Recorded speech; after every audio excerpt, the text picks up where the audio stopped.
have a question with regard to Daniel Mögling's motto.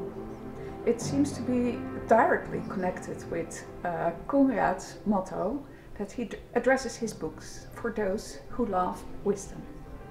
And it seems to me we've been just doing this publication project, this exhibition on the imagery, the visual language of the 17th century, with your contribution also on the secret symbols. But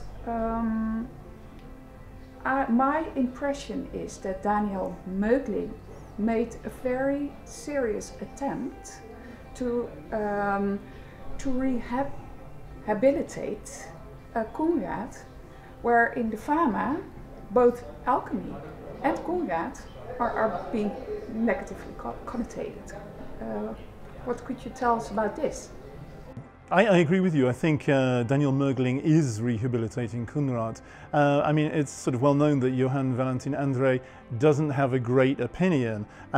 Perhaps he was inspired by Conrad's ideas when he was younger, and then he steps back from that young enthusiasm. And in fact, it describes Conrad as a merchant in the marketplace, just sort of selling his images, these holy images, and profaning them. Fortunately for Conrad, Michael Meyer rescues him in a way, and not just him, but also his practice. I mean, Conrad practices physical chemistry. Yeah, he calls his amphitheater of Christian Kabbalah, divine magic, and physical chemistry. And you get the feeling that André, again, is critical of this. Physical chemistry sounds too much to do with matter, material, with making products, again, as a merchant. And of course, the worst example of that is gold making, you know. Conrad, though, is very clear about this. He's investigating the properties of matter. He is interested in the transmutation of matter and in preparing chemical medicine. In fact, he's one of these people who stresses that everything he does is for the love of his neighbor.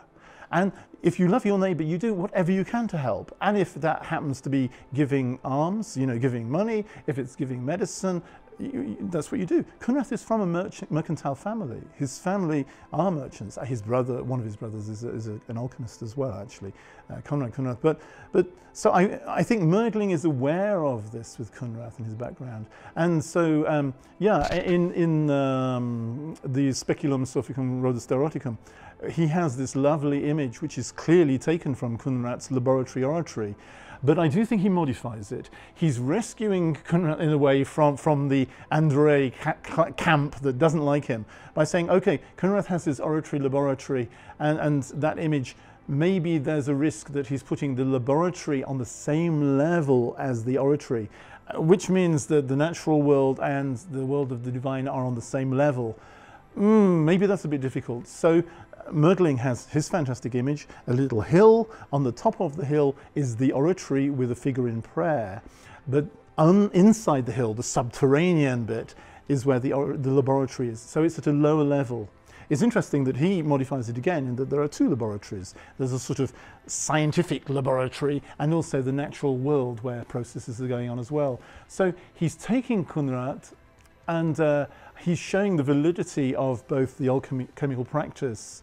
At the same time, though, he's making sure that religion is supreme, which must be at least a sort of tip of the hat in André's direction, you know, that religion is supreme after all. So it's establishing a balance, which is a very clever compromise, really.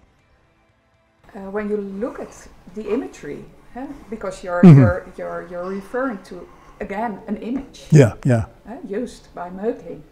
It seems to me, and it has fascinated us more and more in our research for our book Divine Wisdom, Divine Nature, that in fact paying attention in research but also in education to the meaning, to the importance of the imagery, not only text tradition or reception, but also that of imagery, seems to be a field that very much appeals to students nowadays.